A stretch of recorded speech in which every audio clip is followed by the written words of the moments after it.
مخلوق کو اس کے کمال کی گہرائیوں تک رسائی نہیں بجز اس کے کہ وہ اس کے کمال کا اثبات و اعتراف کر لے اور اس سے نقص و عیب کی نفی کرے. اور جو جمال حق کا معرفت میں مشاہدہ کرتا ہے وہ ہمیشہ دید کا مشتاق رہتا ہے. جو جلال حق کا مشاہدہ کرتا ہے وہ ہمیشہ اپنے اوصاف سے متنفر رہتا ہے اور اس کا دل محل ہیبت میں رہتا ہے. لہذا شوق محبت کی تاثیر ہے اور بشری اوصاف سے نفرت بھی ایسا ہی ہے. اس لیے کہ بشری اوصاف کے حجاب کا کشف عین محبت کے بغیر نہیں ہو سکتا. اس سے معلوم ہوا کہ ایمان و معرفت کا نام محبت ہے اور علامات محبت طاعت ہے. اس لیے کہ جب دل مشاہدے کا محل ہے اور آنکھیں دید کا مقام اور جان جائے عبرت ہے تو جسم اور دل مشاہدے کا مقام ٹھہرا. لہذا جسم کے لیے سزاوار یہی ہے کہ وہ اوامر اور نواہی کا تارک نہ ہو، اور جس کا جسم تارک ہو اسے معرفت کی ہوا تک نہیں لگتی. آج کل یہ خرابی بناوٹی صوفیوں میں ظاہر ہے، کیونکہ ان ملحدوں نے جب اپنے اولیاء حق کے جمال کی خوبیاں دیکھی اور ان کی قدر و منزلت کو جانا تو وہ اپنے آپ کو ان جیسا بتانے لگے اور کہنے لگے یہ رنج و مشقت تو اس وقت تک تھی جب تک معرفت حاصل نہ ہو، اور جب معرفت حاصل ہو گئی تو جسم سے طاعت کی مشقت جاتی رہی. حالانکہ یہ غلط ہے، کیونکہ ہم کہتے ہیں کہ جب معرفت حاصل ہو گئی تو دل شوق کا محل بن گیا. اس وقت فرمان کی تعظیم اور زیادہ ہو جاتی ہے، نہ کہ سرے سے ہی معدوم. اگرچہ اسے ہم جائز جانتے ہیں کہ فرما بردار اس درجہ تک پہنچ جاتا ہے کہ اس سے طاعت کی مشقت اٹھ جاتی ہے اور اسے بالکل بار معلوم نہیں ہوتا، اور فرمان کی بجا آوری میں اسے اتنی زیادہ توفیق مل جاتی ہے کہ لوگ تو اسے مشقت سمجھتے ہیں لیکن وہ اسے بے مشقت ادا کرتا ہے. یہ بات اس وقت حاصل ہوتی ہے جب اس میں کمال تڑپ اور بے قراری پیدا ہو جائے. ایک گروہ کا یہ اعتقاد ہے کہ ایمان کلیتاً حق تعالی کی طرف سے ہے اور ایک گروہ کے نزدیک کلیتاً بندے کی طرف سے ہے. یہ اختلاف ماوراء النہر کے لوگوں میں طول پکڑ گیا ہے. لہذا جو لوگ اسے کلیتاً حق کی طرف منسوب کرتے ہیں وہ خالص جبری ہیں، اس لیے کہ بندہ کو چاہیے کہ وہ اس کے حصول میں بے قرار رہے. اور جو لوگ اسے کلیتاً بندہ کی طرف سے کہتے ہیں وہ خالص قدری ہیں، اس لیے کہ بندہ اعلام الہی کے بغیر اسے جان ہی نہیں سکتا.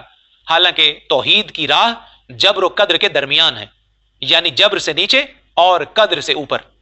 در حقیقت ایمان بندے کا فعل ہے جو حق تعالی کی ہدایت کے ساتھ شامل ہے، کیونکہ جسے خدا گمراہ کرے اسے کوئی ہدایت پر نہیں لا سکتا، اور جسے خدا ہدایت بخشے اسے کوئی گمراہ نہیں کر سکتا. اللہ رب العزت کا ارشاد ہے فَمَن يُرِدِ اللَّهُ أَن يَهْدِيَهُ يَشْرَحْ صَدْرَهُ لِلْإِسْلَامِ وَمَن يُرِدْ أَن يُضِلَّهُ يَجْعَلْ صَدْرَهُ ضَيِّقًا حَرَجًا. جسے اللہ ہدایت پر لانا چاہے تو سینے کو اسلام کے لیے کھول دیتا ہے، اور جسے وہ گمراہ کرنا چاہے تو اس کے سینے کو سخت اور تنگ کر دیتا ہے. اس ارشاد کے بموجب بندے کے لیے یہی زیبا ہے کہ وہ ہدایت کی توفیق کو حق تعالی سے اور فعل ایمان کو خود اپنے آپ سے منسوب کرے. علامات ایمان. ایمان کی علامتوں میں سے یہ ہے کہ بندہ دل سے توحید کا اعتقاد رکھے، آنکھوں کو ممنوعات سے بچائے، حق تعالی کی نشانیوں اور آیتوں سے عبرت حاصل کرے، کانوں سے کلام الہی کی سماعت کرے، معدے کو حرام چیزوں سے خالی رکھے، زبان سے سچ بولے، اور بدن کو ممنوع چیزوں سے اس حد تک محفوظ رکھے کہ باطن ظاہر سے متحد ہو جائے. یہ سب ایمان کی علامات ہیں. اسی بنا پر ایک گروہ نے معرفت ایمان میں کمی اور بیشی کو جائز رکھا ہے، حالانکہ سب کا اتفاق ہے کہ معرفت ایمان میں کمی بیشی جائز نہیں ہے، کیونکہ اگر معرفت میں کمی بیشی کو جائز مانا جائے تو معروف میں بھی کمی بیشی لازم آتی ہے، جبکہ معروف میں کمی بیشی جائز و ممکن ہی نہیں تو معرفت میں بھی جائز نہیں ہونی چاہیے. اس کی وجہ یہ ہے کہ معرفت میں نقص و کمی نہیں ہوتی، لہٰذا یہی مناسب ہے کہ فروع اور عمل میں کمی بیشی نہ ہو. البتہ بالاتفاق طاعت میں کمی اور بیشی جائز ہے. اور حشویوں کے لیے جو ان دونوں طبقوں سے نسبت کا دعویٰ کرتے ہیں یہ مسئلہ ان کے لیے دشوار ہے، کیونکہ حشویوں کا ایک گروہ جماعت کو بھی جزو ایمان کہتا ہے، ایک گروہ تو صرف قول ہی کو ایمان کہتا ہے، حالانکہ یہ دونوں باتیں بے انصافی کی ہیں. غرض کہ حقیقت ایمان یہ ہے کہ بندے کے تمام اوصاف طلب حق میں مستغرق ہوں، اور تمام اہل ایمان کو اس پر اتفاق کرنا چاہیے کہ سلطان معرفت یعنی حق تعالی کا غلبہ نامرغوب اوصاف کو مغلوب کر دیتا ہے، اور جہاں جہاں ایمان ہو وہاں وہاں سے انکار کے اسباب دور ہو جاتے ہیں. جیسا کہ ایک مقولہ ہے، جب صبح طلوع ہوتی ہے تو چراغ بیکار ہو جاتے ہیں، اور دن کے لیے کسی دلیل اور بیان کی حاجت نہیں ہوتی۔ اس کے ہم معنی کسی نے کیا خوب کہا ہے کہ روز روشن کو کسی دلیل کی ضرورت نہیں ہوا کرتی۔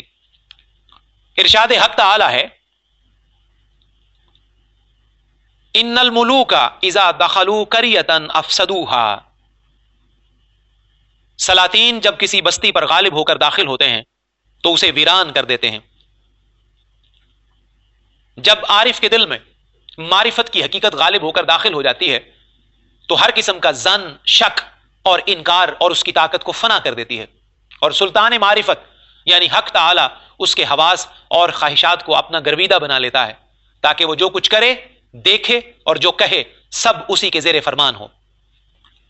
حضرت ابراہیم خواص رحمۃ اللہ علیہ سے لوگوں نے دریافت کیا کہ ایمان کی حقیقت کیا ہے؟ آپ نے فرمایا، فی الحال میں اس کا جواب نہیں دوں گا، اس لیے کہ جو کچھ کہوں گا وہ لفظ و عبارت ہوں گے، اور میرے لیے یہ ضروری ہے کہ میں معاملہ کے ساتھ جواب دوں۔ چونکہ میں مکہ مکرمہ جانے کا ارادہ رکھتا ہوں، اس غرض کے لیے تم بھی میرے ساتھ چلو تاکہ اس معاملہ کا جواب پا سکو۔ راوی کا کہنا ہے کہ میں نے ویسا ہی کیا۔